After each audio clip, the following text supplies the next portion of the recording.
Good morning students, मैं हूं राकेश और आर फिजिक्स में आपका स्वागत है। आज बच्चों हम बात करेंगे यूनिट सेकंड में चैप्टर 3 की बात करेंगे। चैप्टर 3 है बच्चों आपका heating effect of current.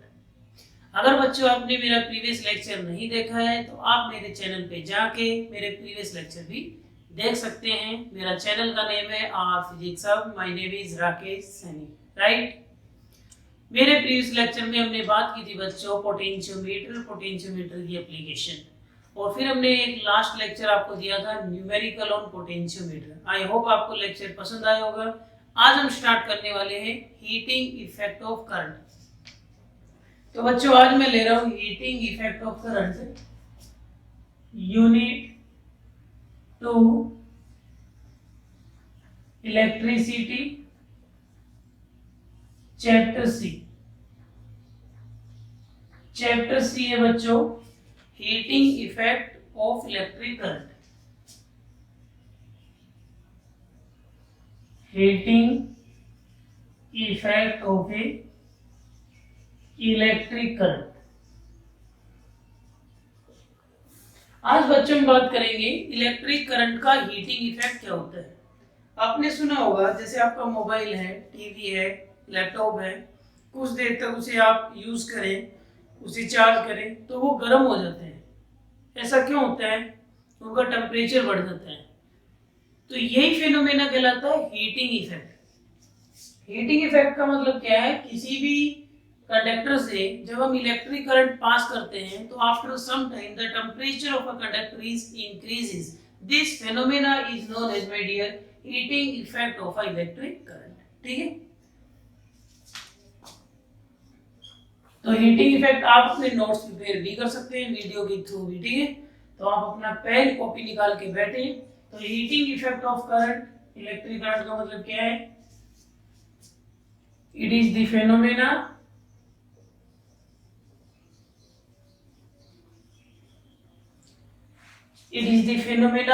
of heating of a conductor. It is the phenomena of heating of a conductor when electric current pass through it. When electric current pass through it for some time. समझ गए? किसी भी conductor से कुछ time के लिए electric current का पास करना, उसकी वजह से कंडक्टर का हीट होना, this phenomena is known as heating effect of a electric current. ठीक है। तो ये heating effect of electric current clear हो गया। अब सवाल आपके मन में ये आ रहा होगा बच्चों कि ये जो कंडक्टर है ये हीट अप क्यों हो जाते हैं? लैपटॉप का, मोबाइल का, कोई भी अप्लायंस हो, बैटरी, चाहे कुछ भी हो, इनका टेम्परेचर क्यों बढ़ जाता है? तो इसका रीजन ये है, जैसे मान लेते तो बच्चों ये कंडक्टर है। कंडक्टर में किसका मूवमेंट होता है? फ्री इलेक्ट्रॉन्स का मूवमेंट होता है। ये पॉजिटिव मेटल आयंस होते हैं, ये आपको पता ही है। Positive metal ions. Positive metal ions क्या होते हैं? Positive metal ions. Positive metal ions क्या होते हैं बच्चों? जैसे कि जो फ्री इलेक्ट्रॉन्स होते हैं वे किसी ना किसी एटम से रिलीज होते हैं। तो वो फ्री इलेक्ट्रॉन जिस भी एटम से आपको मिलते हैं तो उस एटम पे पॉजिटिव चार्ज आ जाएगा, तो उस एटम को बोलेंगे पॉजिटिव मेटल आयंस, और उसका न्यूक्लियस तो फिक्स ही रहेगा। तो जब भी कोई फ्री इलेक्ट्रॉन मूवमेंट करता है तो वो कोलाइड करेगा, यहाँ पे यहाँ पे यहाँ पे कोलिजन होगा। तो इलेक्ट्रॉन्स मेटल आयन से कोलाइड करेंगे, तो जो इलेक्ट्रॉन्स की काइनेटिक एनर्जी है, तो जब वो कोलाइड करते हैं तो उनकी काइनेटिक एनर्जी कोलिजन के दौरान हीट में कन्वर्ट हो जाती है। ठीक है। तो इसका रीजन क्या हुआ? उस हीट की वजह से ही आपके कंडक्टर का टेम्परेचर राइज हो जाता है। तो इसका कॉज क्या होगा? Collision of electrons with positive metal ions.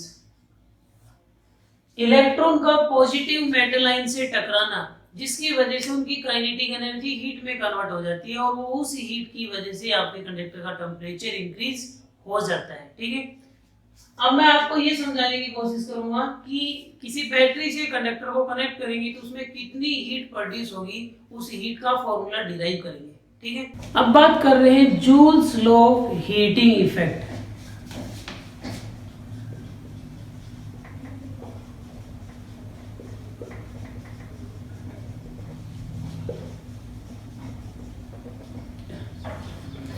Joules law of heating effect, तो जूल्स ने एक लॉ दिया था जो ये कंफर्म करेगा कि किसी भी कंडक्टर में कितना हीट प्रोड्यूस होगा। ठीक है, तो बच्चों ये समझें,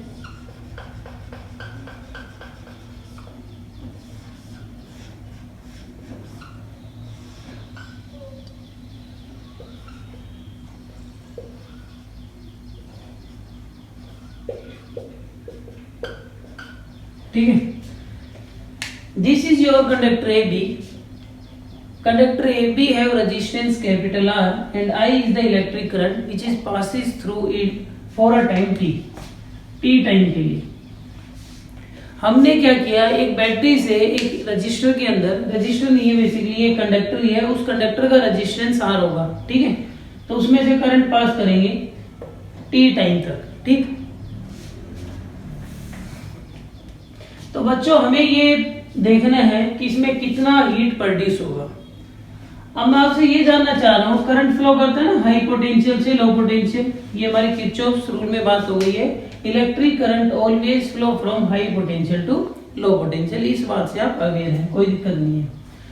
अब करंट ए से बी फ्लो कर रहा है। ठीक है, तो बच्चों जब करंट ए से बी फ्लो कर ही रहा है तो मान लेते हैं हम ये इलेक्ट्रिक करंट की डायरेक्शन होती है वो पॉजिटिव चार्ज के अकॉर्डिंग होती है और जो इलेक्ट्रॉन की डायरेक्शन होती है वो इलेक्ट्रॉन के वो करंट की डायरेक्शन की अपोजिट होती है। ठीक, तो चलो मान लेते हैं क्या करना है यहाँ पे, जब एक पॉजिटिव चार्ज मान लेते हैं Q है, Q जब A से B जाएगा कोई भी चार्ज, तो उसकी पोटेंशियल एनर्जी में कितना चेंज आएगा बेटा,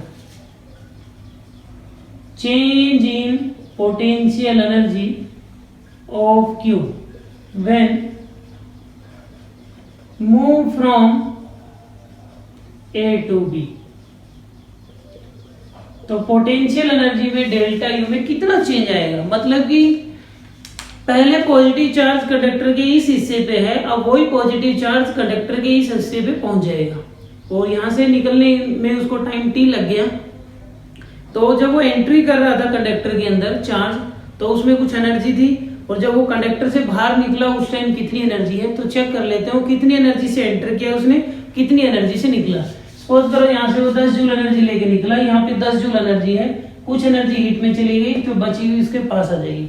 तो हम ये चेक कर रहे हैं कि उसकी एनर्जी कितनी कम हो गई, उसी से आइडिया लग जाएगा कि कितनी एनर्जी हीट में कन्वर्ट हो गई। ठीक, तो पोटेंशियल एनर्जी का चेंज हो जाएगा final energy minus initial energy. और बच्चों आपको ये भी पता है चेंज इन पोटेंशियल एनर्जी को लिख सकते हैं final potential minus initial potential into में चार्ज, तो VB माइनस VA इनटू में चार्ज भी लिख सकता हूँ। ये हमारी बात हो गई थी इलेक्ट्रोस्टैटिक्स में कि पोटेंशियल एनर्जी का चेंज और वर्क डन सेम फॉर्मूला होता है। ठीक, अब बच्चों मुझे ये बताओ A का पोटेंशियल ज्यादा है B का, सभी को पता है A का पोटेंशियल ज्यादा है, potential of A is greater than potential of B. क्यों? क्योंकि करंट हमेशा हाई पोटेंशियल से लो पोटेंशियल फ्लो करता है।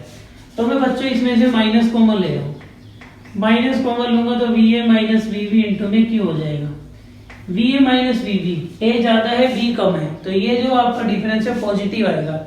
इस पोटेंशियल डिफरेंस को लेट कर लेते हैं B। बोले इतनी बात समझ में आई नहीं आई? आ गई ना?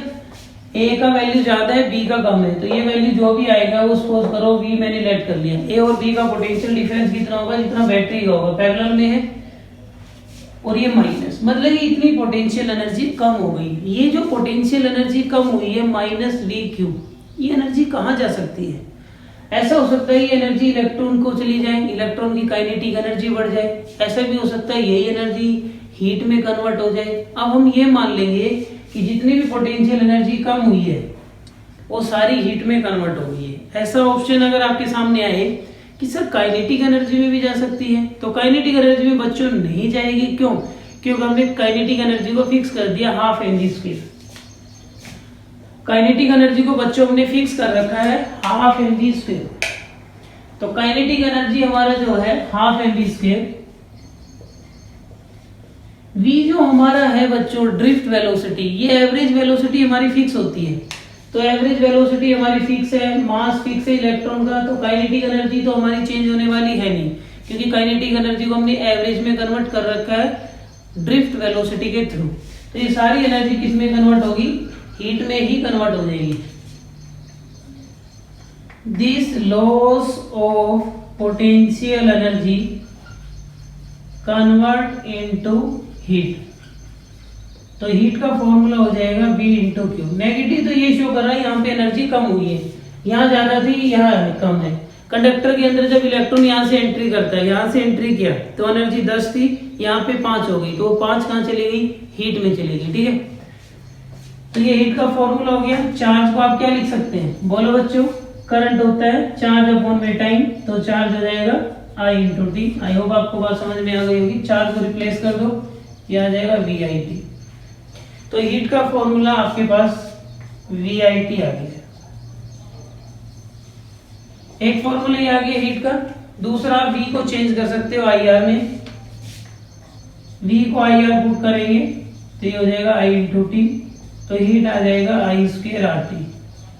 दूसरा फॉर्मूला आ गया VIT हो गया I² RT। ऐसा हो सकता है I को चेंज कर दे V/R से, I को चेंज कर दो V/R से, I को लिख सकता हूं ना V/R से, और VT, तो बच्चों V²/R इंटू टी। तो ये हीट के आपके पास 3 फॉर्मूले तैयार हो गए। ओम्स लॉ से जिसे चाहे रिप्लेस कर लो, V को IR लिख लो या I को V/R लिख लो। ठीक है, तो VIT आपका हो गया, I² RT हो गया, V²/R इंटू टी। ये हीट के 3 फॉर्मूले आपके सामने आ गए। तो बच्चों जूल्स ने यही बताया था कि किसी भी कंडक्टर से जब चार्ज फ्लो करेगा तो उसमें कितनी हीट प्रोड्यूस होगी, उस हीट का फॉर्मूला आपके सामने आ चुका है। तो आपको बात समझ में आ रही होगी जो मैं कहना चाह रहा हूँ। आई होप आपको ये जूल्स में कितनी हीट मतलब आपकी कितनी एनर्जी इलेक्ट्रॉन की हीट में जाने वाली है वो आपको बात समझ में आ गई। तो ये 3 फॉर्मूले हैं VIT, I² RT और V²/R इंटू टी। ठीक, अब बच्चों हम बात कर रहे हैं इलेक्ट्रिक पावर।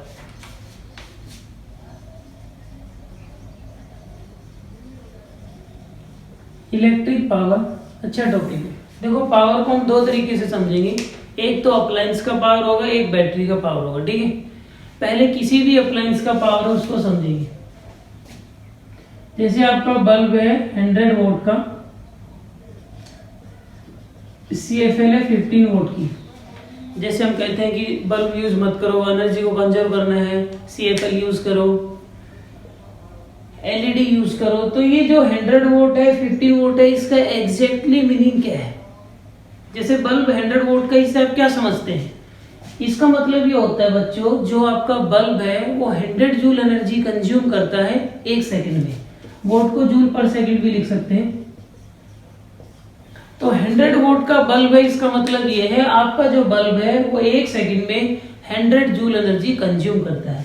15 वोल्ट की आपकी CFL है, इसका मतलब 15 जूल पर सेकंड। इसका मतलब ये हुआ आपकी जो CFL है वो 15 जूल एनर्जी कंज्यूम करती है 1 सेकंड में।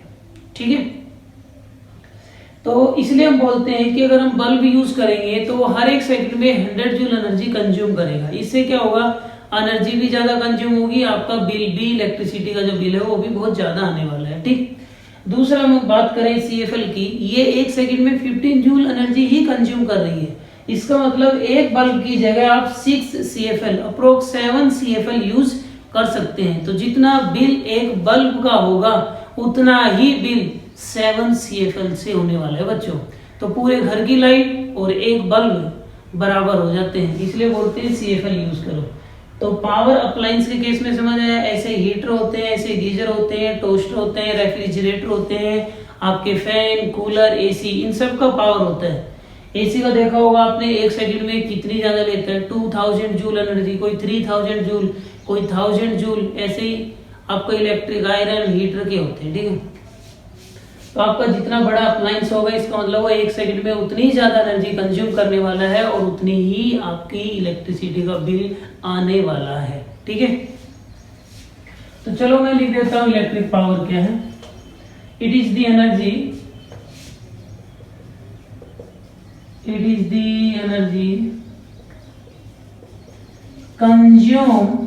consumed by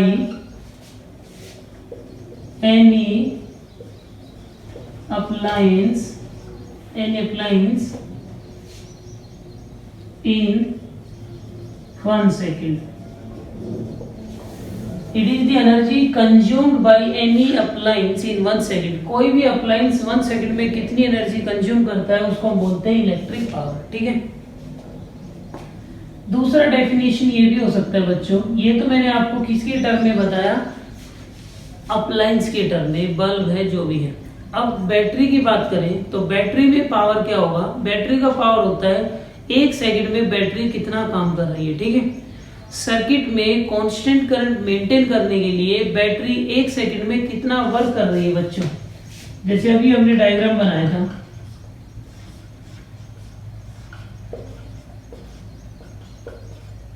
ये वाला। ठीक है, तो इसमें कांस्टेंट करंट मेंटेन करने के लिए सारी ताकत किसकी लग रही है, बैटरी की तो लग रही है, नहीं तो इलेक्ट्रॉन जाएंगे, जैसे रजिस्टर के अंदर गए उनकी एनर्जी कम हो जाएगी, फिर आएंगे वो बैटरी से एनर्जी लेंगे फिर जाएंगे। अगर बैटरी उनको कंटिन्यू एनर्जी सप्लाई नहीं करेगा, कंटिन्यू काम नहीं करेगा, तो एक टाइम आएगा करंट धीरे धीरे कम होता जीरो हो जाएगा, क्योंकि इलेक्ट्रॉन की एनर्जी कम हुई और कम होती थी जीरो हो जाएगी। तो इलेक्ट्रॉन जाते हैं, जैसे ही कोई रजिस्टर बीच में आता है, कोई अप्लायंस आता है, उसको अपनी एनर्जी दे आते हैं, फिर बैटरी से ले जाते हैं। ठीक है, तो यहाँ पे बैटरी की टर्म में हो जाएगा बैटरी 1 सेकंड में कितना काम कर रही है। जैसे हमारी बहुत सारी पावर होती है, +1 में बच्चों हमने बात किया था mechanical power, work upon time, ये भी पावर वर्क अपॉन टाइम ही है, लेकिन ये इलेक्ट्रिकल पावर है। ठीक है, वर्क डन ये बैटरी का होगा, तो इलेक्ट्रिकल पावर क्या हो जाएगा, it is the work done by battery पर सेकेंड to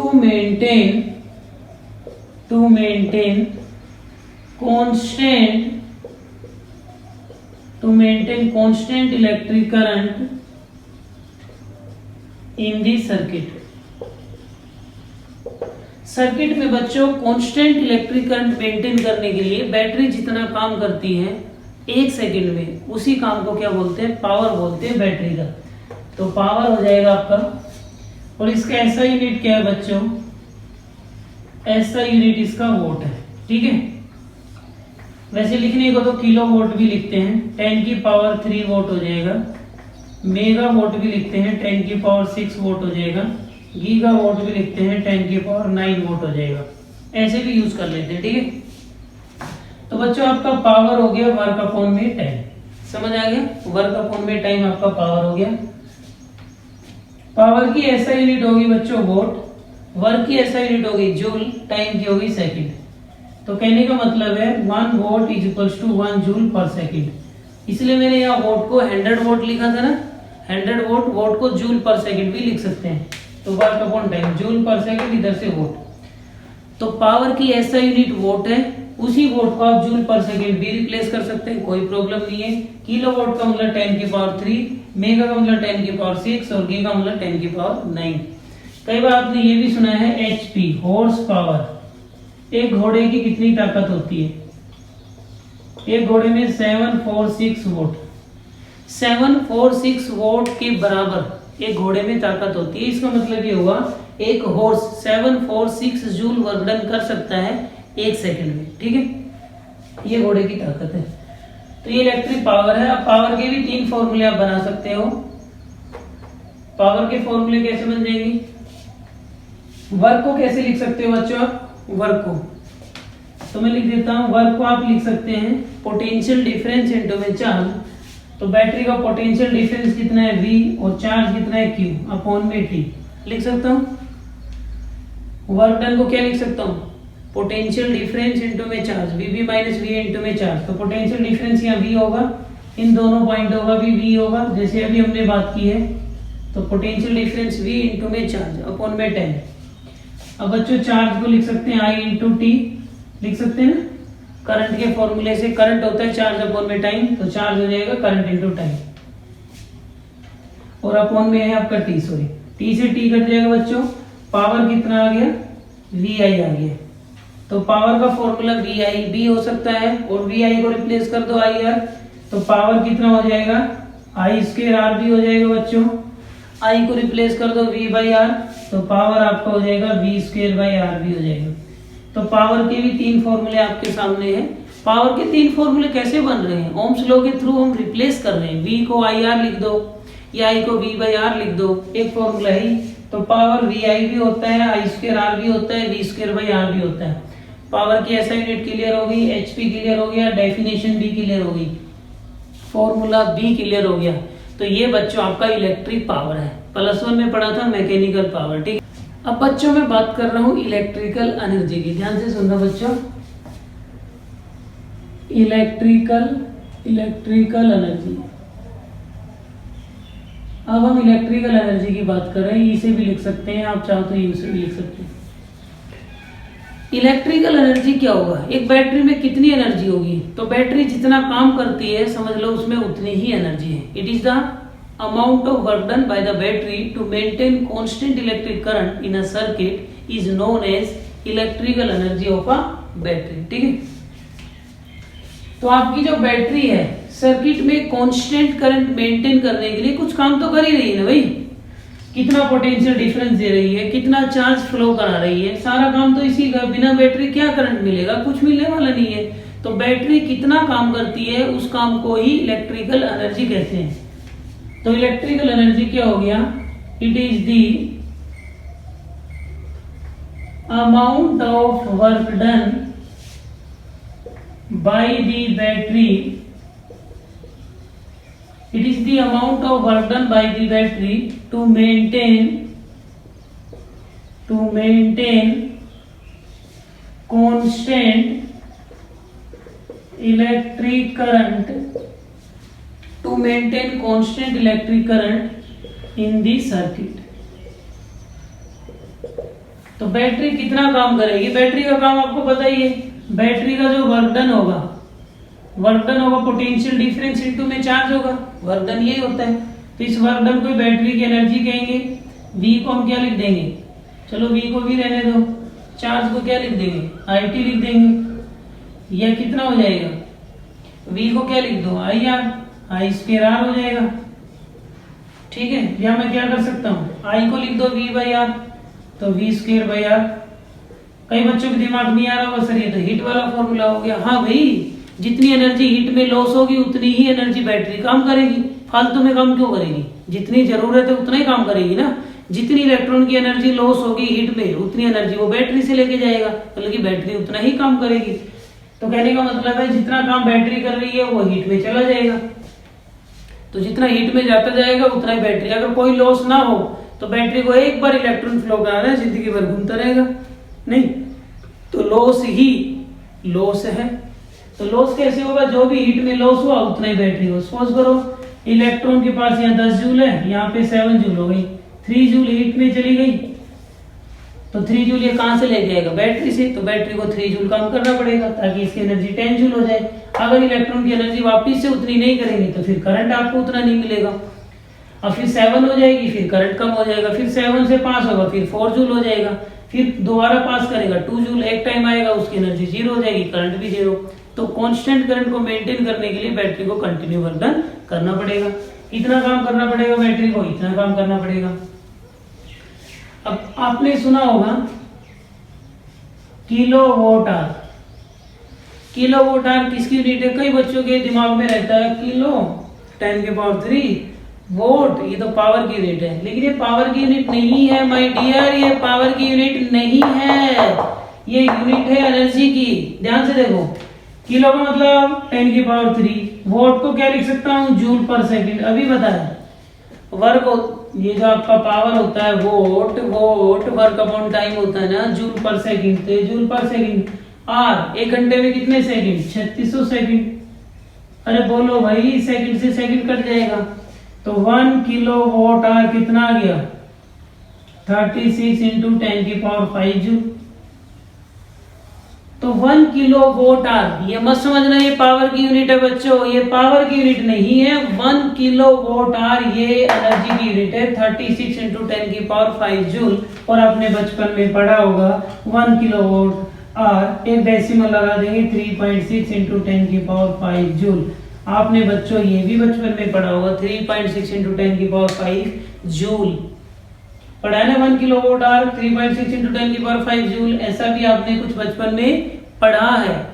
तो 1 किलो वोट आर इंपोर्टेंट क्यों है? जो हमारे मीटर में जो रीडिंग आती है 1 2 3, जब हमारे घर में हम 3.6 10 की पावर 6 5 नहीं बोलते भी नहीं हो यार, गलत लिख दें, गलत 3.6 इंटू 10 की पावर 6 जूल होता है। जब हम बच्चों इतनी एनर्जी कंज्यूम कर लेते हैं, हमारे घर के अंदर इतनी एनर्जी कंज्यूम कर लेते हैं, तब जाके एनर्जी मीटर के अंदर एक रीडिंग बढ़ जाती है, एक रीडिंग बढ़ जाती है। तो किलो वोट आर का मतलब क्या है? 1 यूनिट ऑफ इलेक्ट्रिसिटी। ये इंपॉर्टेंट बात है बच्चों। 1 kilowatt hour is equals to 1 unit of electricity. 1 kilowatt hour को हम बोलते हैं 1 यूनिट ऑफ इलेक्ट्रिसिटी। तो आप अपने घर का इलेक्ट्रिसिटी का बिल भी बना सकते हैं। तो मैं आपको ज्यादा बड़ा एग्जांपल नहीं दे रहा हूँ, एक छोटा सा एग्जांपल दे रहा हूँ कि आपके घर में आपने कितनी इलेक्ट्रिसिटी कंज्यूम की, उसका बिल क्या होगा, एक एग्जांपल दे रहा हूँ। तो चलो लेते हैं एक छोटा सा एग्जांपल जिससे आपको क्लियर हो जाए। जैसे बच्चों आपके घर में 2 CFL हैं, 15 वोट ईच, और इनका वर्किंग पीरियड है 10 आवर पर डे। ठीक है, आपके घर में 2 CFL हैं और दोनों 15 वोट के हैं और पर डे वो 10 आवर वर्किंग में रहती है। ठीक है, 1 कूलर है 200 वोट का और ये भी वर्किंग में रहता है 15 आवर। ठीक है, ऐसे आपके घर में TV, refrigerator, AC, toaster, heater, electric iron, बहुत सारे, जैसे आपका मोबाइल फोन है, बहुत सारी अप्लायंस आपके घर में होती हैं। किसी के घर में बल्ब भी होते हैं। जो हमारे पुराने जमाने के स्टूडेंट हैं, जो बहुत आदि मानव के टाइम के स्टूडेंट हैं, जो क्या करते हैं, तो आदि मानव के टाइम के स्टूडेंट है, वो आज भी बल्ब यूज करते हैं। तो ऐसे भी हमारे स्टूडेंट हैं, तो उनके घर में बल्ब भी मिल जाएगा। तो एक बल्ब मान लेते हैं 100 वोट का चलेगा, मान लेते हैं 10 आवर। मान लेते हैं ये हमारा छोटा सा घर है, एक छोटा सा गरीब की एक कुटिया है, छोटी सी कुटिया। उस कुटिया में एक कूलर है और 2 CFL है, एक बल्ब है और ये टाइमिंग है।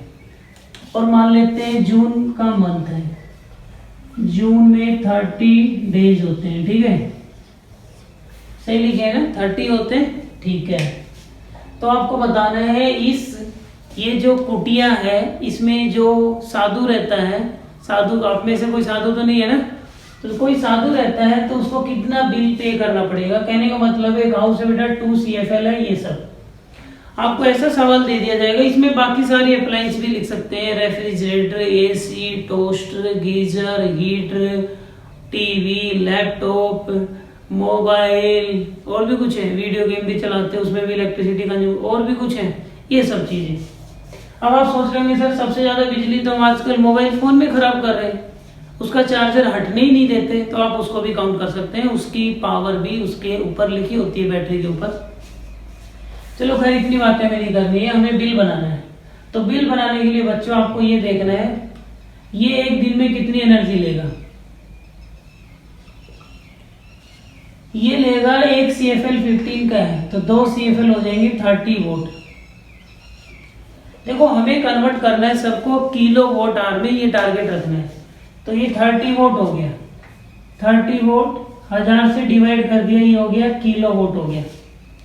मैं पर डे का निकाल रहा हूं, एनर्जी कंज्यूम पर डे, ध्यान से समझना, सारे एक साथ ही लिख रहा हूं। तो 2 CFL कितनी हो जाएंगी, 30 वोट की हो जाएगी। किलो में कन्वर्ट करने के लिए 1000 से डिवाइड कर दिया। किलो वोट आर भी चाहिए, तो आर कैसे आएगा, आर से मल्टीप्लाई कर दो, तो आर कितना हो गया 10 आर। तो ये आगे बच्चों 3 0 2 0 कैंसिल हो गई प्लस, चलो ये तो CFL का आ गया। ठीक, अब इसी तरह कूलर कितने का है 200 वोल्ट। किलो बनाने के लिए 1000 से डिवाइड कर दो और R बनाने के लिए 15 से मल्टीप्लाई कर दो। किलो वोट आर बनाना है, हमारा मेन टारगेट ये है। प्लस आगे चलो, ये कितना है, एक बल्ब है 100 वोट का, ये तो है बच्चों वोट। किलो बनाना है 1000 से डिवाइड कर दो, R से मल्टीप्लाई कर दो 10R। तो ये सोल्व कर लो, कितना आ गया 0.3 किलो वोट आर प्लस में 2 0 से 2 0, ये 5 पे और ये 3 पे 3 किलो वोट आर। ठीक है, यहाँ पे आ जाओ 3 0 से 3 0 1 किलो वोट आर। ठीक, कितना हो गया टोटल 3 और 1 4 4.3 4.3 किलो वोट आर। आपने एक दिन में इतनी एनर्जी खर्च कर दी एक दिन में, लेकिन बच्चों एक महीने की बात कर रहे हैं तो टोटल एनर्जी कंज्यूम कितना आ जाएगा, टोटल एनर्जी कंज्यूम 4.3 इंटू में 30 किलो वोट आर। जब एक दिन में 4.3 है तो 30 डेज में इतनी कंज्यूम करोगे, वो मल्टीप्लाई हो गया। अब ये टोटल एनर्जी आ गई। किलो वोट आर का मतलब 1 यूनिट होता है, इसका मतलब डेसिमल का 1 0 हट जाएगा, 3 से मल्टीप्लाई 3 के 9 3 चौक 12 129 किलो वोट आर को लिख सकता हूँ यूनिट। 1 किलो वोट आर किसके बराबर होता है, 1 यूनिट ऑफ इलेक्ट्रिसिटी। तो आपकी इतनी यूनिट आने वाली है। मान लेते हैं बच्चों एक यूनिट का चार्ज है 10 रुपीज, जो भी है आपके आसपास 5 है 7 है 6 है, जो लिख लेना।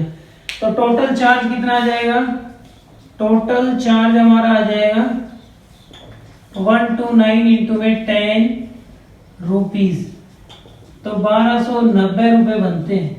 देखो इतने से छोटे से घर में अगर 1290 रुपए का बिल आता है तो सोचो आपके जो बड़े बड़े महल हैं, फार्म हाउस हैं, उनमें कितना बिल आता होगा, लाखों में आता होगा बेटा। लेकिन लाखों में कोई भरता नहीं है, आपको पता है कोई शरीफ नहीं है। अब मेरे सामने भी बहुत सारे शरीफ बैठे हैं, अपने आप को समझ रहे होंगे, लेकिन चोरी सब करते हैं।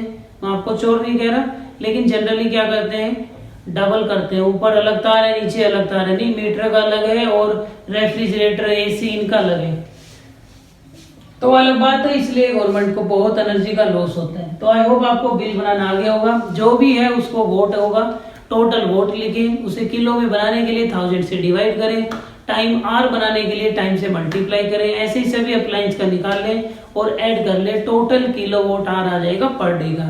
फिर जिस महीने की बात करें उससे मल्टीप्लाई कर दो, टोटल किलो वोट आर आ जाएगा पूरे महीने का। किलो वोट आर का मतलब होता है 1 यूनिट। तो जितने किलो वोट आर आएंगे इसका मतलब आपने उतनी यूनिट खर्च कर दी है इलेक्ट्रिसिटी की। 1 यूनिट का चार्ज आपको दिया होता है, उसे मल्टीप्लाई कर देना, पूरा इलेक्ट्रिसिटी का बिल बन जाएगा। ठीक है, तो बच्चों हम इसका टंगस्टन का नहीं बना सकते। टंगस्टन का इसलिए नहीं बना सकते क्योंकि आपने हीटर को अच्छी तरह से देखा होगा, हीटर में ऐसे होते हैं,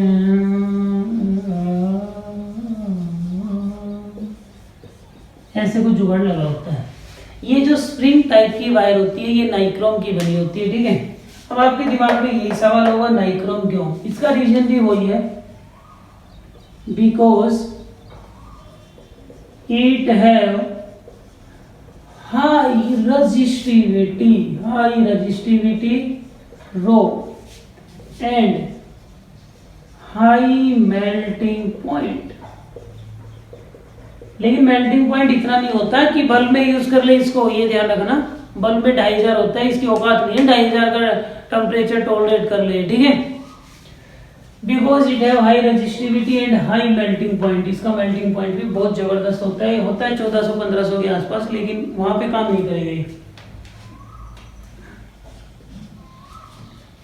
तीसरी बात, ये ऑक्सीजन से रिएक्ट नहीं करता। मेटल जनरली हाई टेम्परेचर पे ऑक्सीजन से रिएक्ट करते हैं, नाइक्रोम मेटल नहीं है।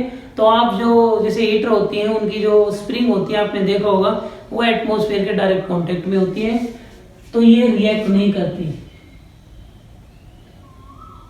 At high temperature it does not react with oxygen. Oxygen से ये हाई टेम्परेचर पे रिएक्ट नहीं करती, ये भी इसका फायदा है। और दूसरा, इसे वायर की शेप में बना सकते हैं, तो ये हाईली डक्टाइल होता है, ठीक है। It is highly ductile.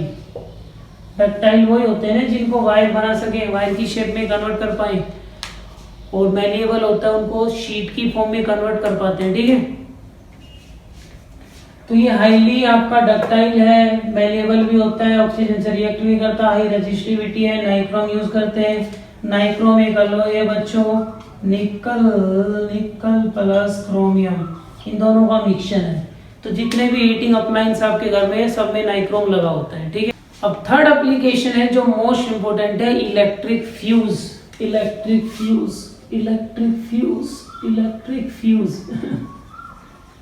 Electric fuse की बात करते हैं। फ्यूज एक सेफ्टी डिवाइस है, आपको पता ही होगा, जैसे आपके एनर्जी मीटर के साथ किट आउट लगे होते हैं, एमसीबी लगी होती हैं, मिनिएचर सर्किट ब्रेकर्स जिन्हें आप बोलते हैं। It is a safety device. किसका बना होता है? टिन प्लस लेड का बना होता है। It is made up of tin plus lead, tin और लेड से बना होता है। इसका मेल्टिंग पॉइंट बहुत कम होता है। It have low melting point. अब ये सारे सवाल आपके दिमाग में घूम रहे होंगे, कैसे सेफ्टी करेगा? इसका खुद का बचाव है नहीं, लेकिन हमारा बचाव करेगा अपना बलिदान करके हमारे टीवी, रेफ्रिजरेटर, लैपटॉप, फोन, इन सब की सेफ्टी करता है बच्चों। देखो कैसे, ये आपका लैपटॉप है, लैपटॉप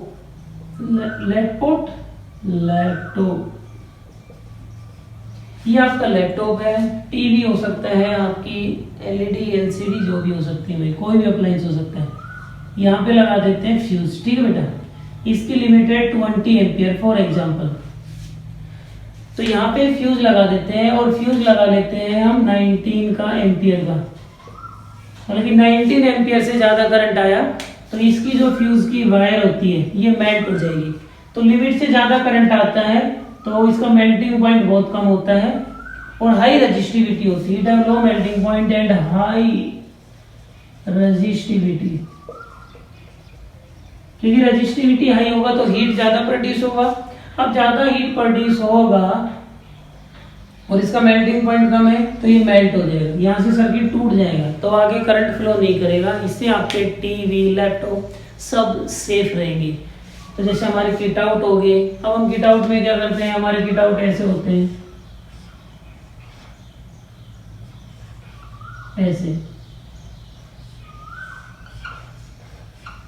ऐसे होते हैं। अब इनमें जनरली हम क्या करते हैं? कॉपर की वायर से जुगाड़ लगा लेते हैं।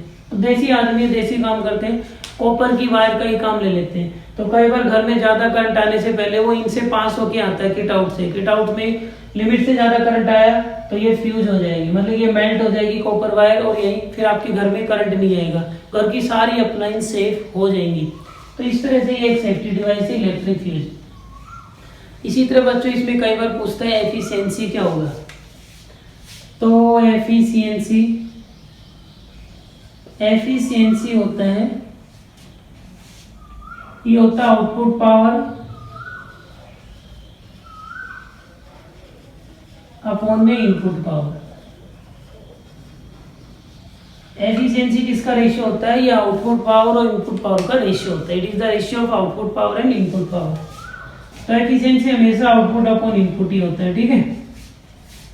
तो आउटपुट आपको क्या मिलता है? वोल्टेज VI पावर, और इनपुट क्या होता है? E, क्योंकि बैटरी को हम बना के लाते हैं तो EMF ना, जब बैटरी का यूज करते हैं तो हमें E के बराबर वोल्टेज नहीं मिलता, थोड़ा कम मिलता है। तो E तो उसका लिखा होता है 20 वोल्ट, लेकिन 20 मिलने वाला नहीं है, आपको 19-18 मिलेगा। तो एफिशिएंसी V/E हो जाएगा, ठीक है बच्चों। यहाँ तक क्लियर हो गया? क्लियर है हीटिंग इफेक्ट का। और सेकंड यूनिट का लास्ट टॉपिक ले रहा हूं, मैक्सिमम पावर थ्योरम, ठीक है। Maximum power theorem, maximum power theorem, मतलब कि पावर मैक्सिमम कब होगा, इसका एक रिजल्ट है। डेरिवेशन इतना इंपॉर्टेंट नहीं है, लेकिन रिजल्ट ज्यादा इंपॉर्टेंट है, बस उस पर फोकस करेंगे।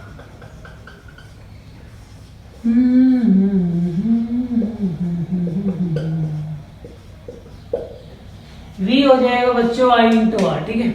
ये है बैटरी है, और बैटरी का कुछ इंटरनल रेजिस्टेंस भी मान लेते हैं, वो है R, ठीक। तो यहाँ पे करंट कितना होगा, टोटल EMF E लिख लेते हैं, E और V में डिफरेंस होता है ना, V equals to E minus I R. जब इंटरनल रेजिस्टेंस होगा तो कुछ वोल्टेज लॉस हो जाएगा। देखो E होता है जब हम सेल को यूज नहीं करते, वो मैक्सिमम वोल्टेज होता है। जब यूज करेंगे तो उतना मिलता नहीं, थोड़ा कम मिलता है, उसको V बोलते हैं। तो जब इंटरनल रेजिस्टेंस गिवन है तो आपको ऐसे लिखना पड़ेगा, तो करंट हो जाएगा टोटल EMF अपॉन में total resistance R plus R, ठीक है। अब हमें निकालना है इस रजिस्टर के अक्रॉस पावर मैक्सिमम कब होगा। तो बच्चों पावर हो जाएगा I स्क्वायर R, I का वैल्यू हो जाएगा E अपॉन में R प्लस में R का होल स्क्वायर इंटू में R, पावर हो जाएगा E स्क्वायर R अपॉन में R प्लस में R का होल स्क्वायर। इतनी बात समझ में आ गई, कैलकुलेशन आप कर सकते हैं, पावर होता है I स्क्वायर R। अब मुझे प्रूव करना है पावर मैक्सिमम। पावर मैक्सिमम के लिए मैं यह प्रूव कर दूं, नीचे वाली चीज क्या प्रूव कर दूं, मिनिमम। तो मैं इसको मिनिमम प्रूव कर रहा हूँ, तो मैं इसको लेट कर रहा हूँ R प्लस R को Y लेट कर रहा हूँ। पावर मैक्सिमम तब होगा जब ये मिनिमम होगा, तो इसको मिनिमम प्रूव कर रहे हैं। A square B square plus में 2AB, ठीक है, माइनस 2RR प्लस 2RR। कर सकता हूँ बच्चों, कोई प्रॉब्लम नहीं होनी चाहिए। A square B square minus 2AB, तो ये बन गया R माइनस R का होल स्क्वायर प्लस में 4RR। इतना समझ आ गया, बोलो। मैंने इसको ऐसे कन्वर्ट कर लिया। अब ये वही फॉर्मेट बन गया जो मिक्स ग्रुपिंग में भी आया था, y equals to x square plus में 5। याद आ रहा है ये format, y equals to x square में 5, ये हो गया। y की मिनिमम वैल्यू 5 होगी जब x 0 होगा, तो ये y मिनिमम तब होगा जब स्क्वायर वाली वैल्यू 0 हो। देखो स्क्वायर, अगर x की वैल्यू 1 हुई तो ये 6 होगा, माइनस 1 हुई तब भी ये 6 होगा। तो y मिनिमम कब होगा, जब ये x 0 हो, मतलब ये स्क्वायर वाली टर्म 0 हो। तो y मिनिमम होगा जब ये 0 हो। y विल बी मिनिमम, तो जब r माइनस r का स्क्वायर 0 हो, रूट ले लो, r माइनस r 0 हो, r बराबर r हो। मतलब कि बच्चों y मिनिमम तब होगा, ये वाली टर्म मिनिमम तब होगी जब एक्सटर्नल और इंटरनल रेजिस्टेंस बराबर हो। जब ये मिनिमम होगा तो पावर मैक्सिमम होगा। तो आप समझ गए, पावर लॉस मैक्सिमम तब होगा जब इंटरनल रेजिस्टेंस और एक्सटर्नल रेजिस्टेंस इक्वल हो। बस इतना सा कॉन्सेप्ट बताना था। और वो मैक्सिमम पावर कितना होगा आपका, इसमें E और R बराबर रख सकते हो। पावर मैक्सिमम कब होगा, दोनों रेजिस्टेंस बराबर है, तो ये हो जाएगा E स्क्वायर ऊपर R हो जाएगा, इसको भी कैपिटल R 2R का स्क्वायर 4R स्क्वायर, एक R कट जाएगा, E स्क्वायर बाई 4R लिख दो, या इसको E square by small 4R लिख दो, क्योंकि दोनों बराबर ही है। तो मैक्सिमम पावर थ्योरम का यही कॉन्सेप्ट था कि पावर लॉस मैक्सिमम कब होगा। पावर लॉस मैक्सिमम तभी होगा जब एक्सटर्नल रेजिस्टेंस और इंटरनल रेजिस्टेंस क्या होंगे, इक्वल होंगे। तो बच्चों इसी के साथ आपकी सेकंड यूनिट करंट इलेक्ट्रिसिटी भी कंप्लीट हो गया। इसमें हमने 3 चैप्टर कवर किए, इलेक्ट्रिक करंट, किरचॉफ्स लॉ और heating effect of electric current. I hope आपको लेक्चर पसंद आया होगा। अगर बच्चों लेक्चर पसंद आया तो इसे लाइक करें, सब्सक्राइब करें और शेयर करें। Thank you.